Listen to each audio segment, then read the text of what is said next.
คือบรรยากาศอยู่ข้างสายน้ำงานนะพี่น้องเนาะเพื่อมีความยาว3 เมตร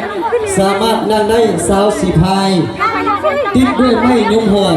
ทาด้วยสีเหลืองมีลวดลายสีสันสวยสดงดงามเฮ็ดโดยสร้างที่มีสีสุดหายใจเด้อกิจกรรมเอาไปจัดด้วยก็มีอัพพิมจำนวน4 พายรอบของอัพพิมและการ5 เพลงรอบของคณะสุดโจทย์พวกหัวไปเลยแม่อันนี้พาเล็กมาเป็นผู้กระจายทุกส่วนที่ให้เกิดส่วนเพื่อปีนี้เอามิดเลยนะมีสุดปีไซผมมีโบ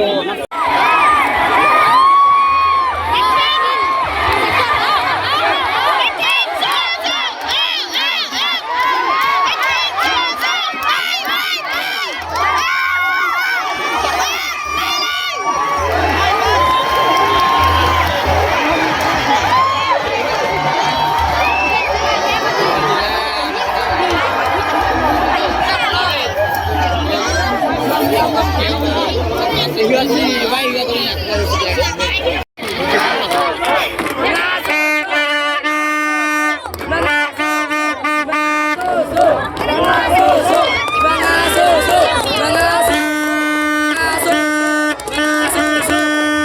มันงานนำแล้วนะ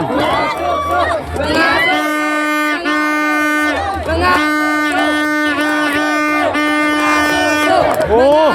เกลืออิดปิดเลย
ก็เข้าเรือกลับมา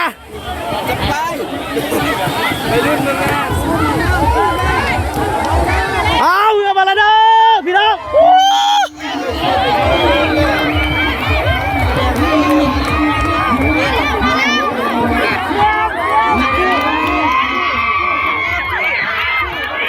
ขาด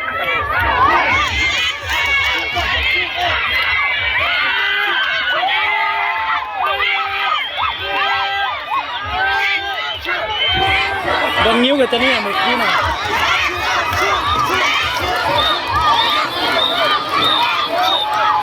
เมื่อยก็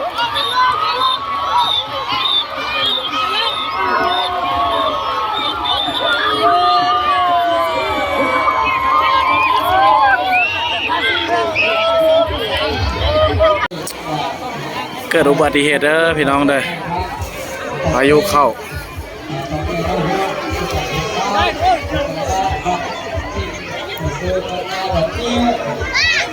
จองกับเต็นท์ปีนมันเนาะพี่น้องเนาะอยู่เบื้องนั้น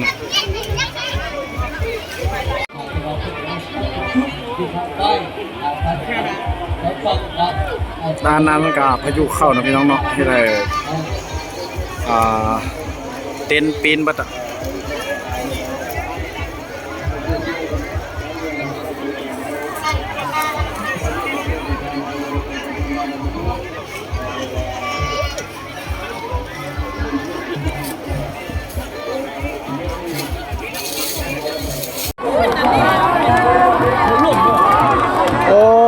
บอยอมบอลบอลบ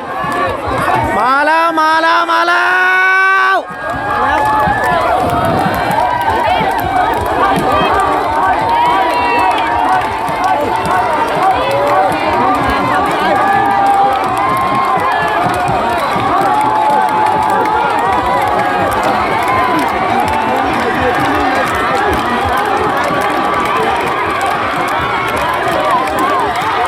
เฮ้ย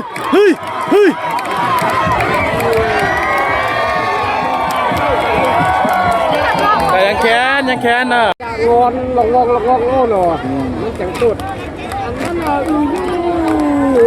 อันนี้ก็คือสี่พายทางบ้านดอนแอนเดอร์พี่น้องเด้อตอนนี้ก็ทีมยืนท่าไปซิงที่1กับบ้านเมืองงาเนาะเจอกันว้าย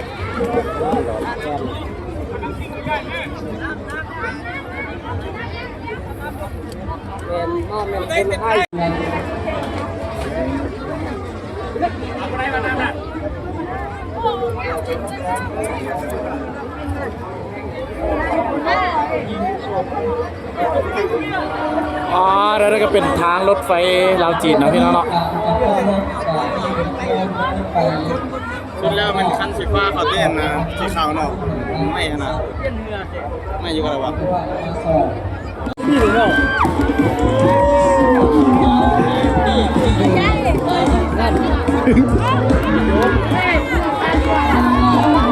เอาออกมาเลยเด้อพี่น้องเด้อบ้านทินกับเมืองงาเด้อ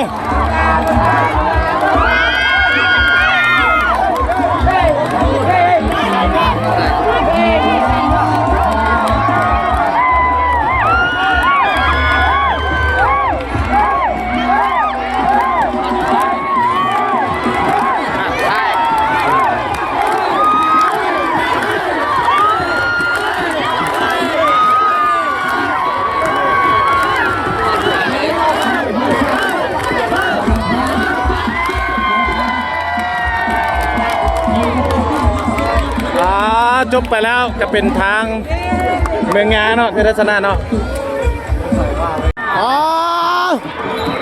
สู้เจดูดิกูตอนนี้เอามือสัจจ์อะ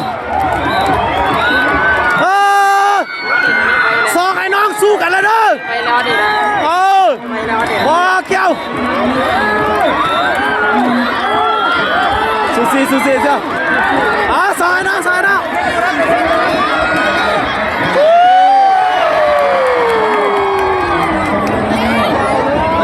แล้วกำพี่น้องเด้อวันนี้ก็สิขออำลาพาจากแล้วเด้อพี่น้องเด้อนี่ก็คือขบวนบรรยากาศอยู่ ช่วงเรืออยู่สายน้ำงานนะพี่น้องเนาะนี่เนาะนี่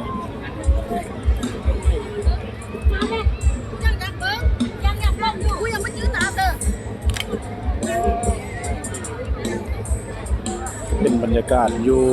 ฟากน้ำงานอีกเรื่องเนาะตอนนี้เนาะ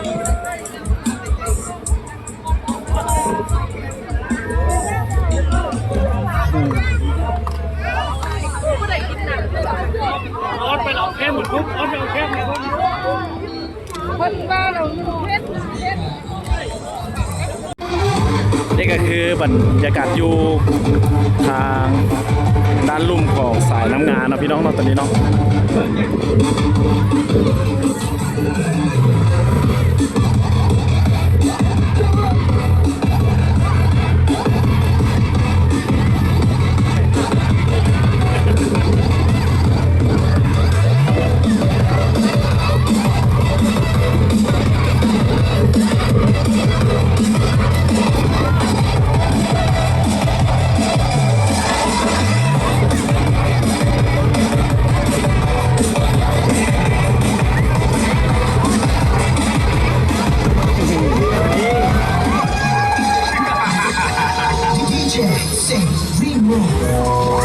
ทำไส้อยู่ด้านนั้นเดียว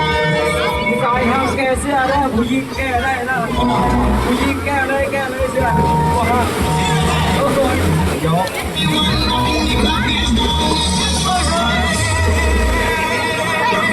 อย่าไปเอาไปจับเลยใครก็มาจับไปสอนมันปีละก่อนติดปากถามว่าโอ้โหเมียใครก็พูดได้เจ้าสู้ไปก่อน เอาคลิปนี้ก็สิขอจบเพียงเท่านี้แล้วก็สิขอลาทำส่งไปเพียงเท่านี้เนาะนี่ก็เป็นบรรยากาศงานสวงเหืออยู่ที่เมืองงาแขวงอุดมไซน์เนาะพี่น้องเนาะ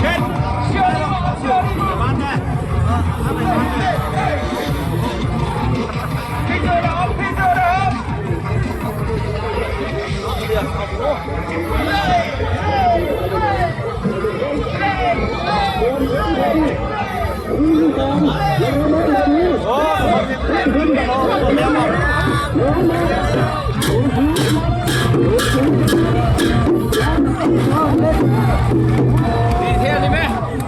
ไปกินเหล้าเป็นหัว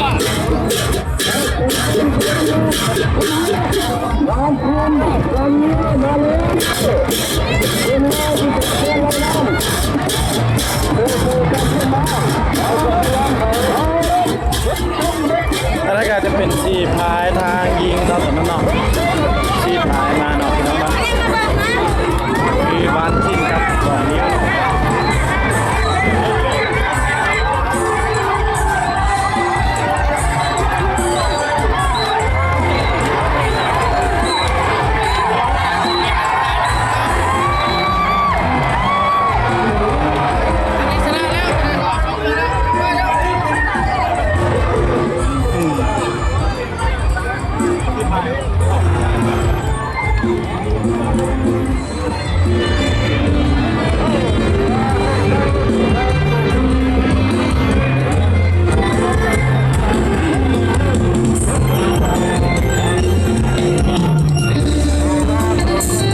การที่จบลงไปก็เป็นบ้าน